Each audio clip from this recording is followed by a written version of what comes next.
Be ready. Start. The approach of both the corporate and tax laws, particularly in the matter of corporate taxation, generally is founded on the above mentioned separate entity principle, that is, treat a company as a separate person. The Indian Income Tax Act 1961, in the matter of corporate taxation, is founded on the principle of the independence of companies and other entities subject to income tax. Companies and other entities are viewed as economic entities with legal independence vis-a-vis their shareholders stroke participants. It is fairly well accepted that a subsidiary and its parent are totally distinct taxpayers.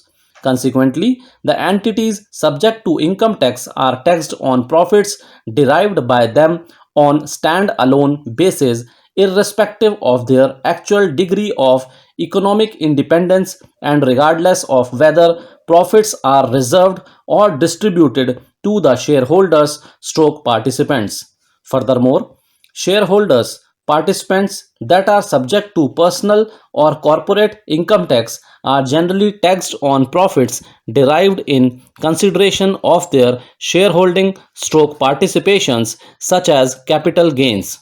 Nowadays, it is fairly well settled that for tax treaty purposes, a subsidiary and its parent are also totally separate and distinct taxpayers. It is generally accepted that the group parent company is involved in giving principal guidance to group companies by providing general policy guidelines to group subsidiaries. However, the fact that a parent company exercises shareholders' influence on its subsidiaries does not generally imply that the subsidiaries are to be deemed residents of the state in which the parent company resides. Further, if a company is a parent company, that company's executive directors should lead the group and the company's shareholders' influence will generally be employed to that end.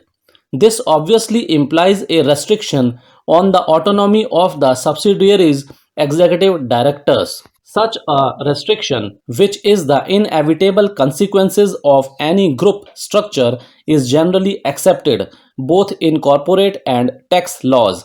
However, where the subsidiaries' executive directors' competencies are transferred to other persons, stroke bodies, or where the subsidiaries' executive directors' decision making has become fully subordinate to the holding company, with the consequence that the subsidiaries' executive directors are no more than puppets, then the turning point in respect of the subsidiaries' place of residence comes about.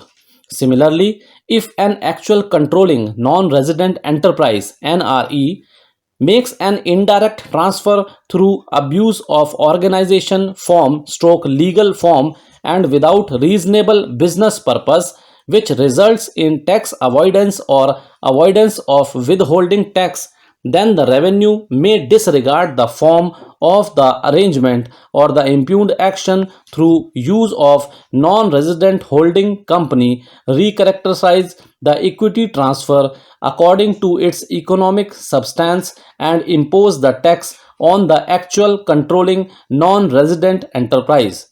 Thus, whether a transaction is used principally as a colorable device for the distribution of earnings, profits, and gains is determined by a review of all the facts and circumstances surrounding the transaction.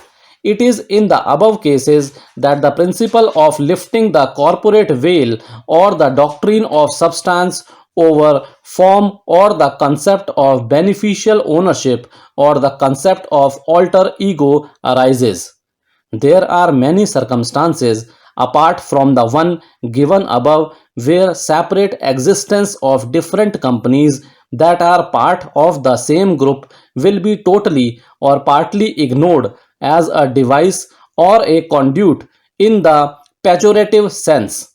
The common law jurisdictions do invariably impose taxation against a corporation based on the legal principle that the corporation is a person that is separate from its members. To give an example, if a structure is used for circular trading or round tripping or to pay bribes, then such transactions, though having a legal form, should be discarded by applying the test of fiscal nullity. Similarly, in a case where the revenue finds that in a holding structure an entity which has no commercial stroke business substance has been interposed only to avoid tax, then in such cases applying the test of fiscal nullity, it would be open to the revenue to discard such interpositioning of that entity. However, this has to be done at the threshold. In this connection, we may reiterate the look at principle enunciated in Ramsay Supra, in which it was held that the revenue or the court must look at a document or a transaction in a context to which it properly belongs to. It is the task of the revenue stroke court to ascertain the legal nature of the transaction, and while doing so, it has to look at the entire transaction as a whole and not to adopt a dissecting approach.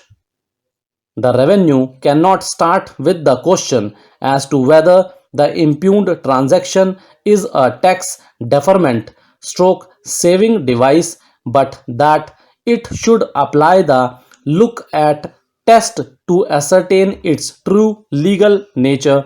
Thank you.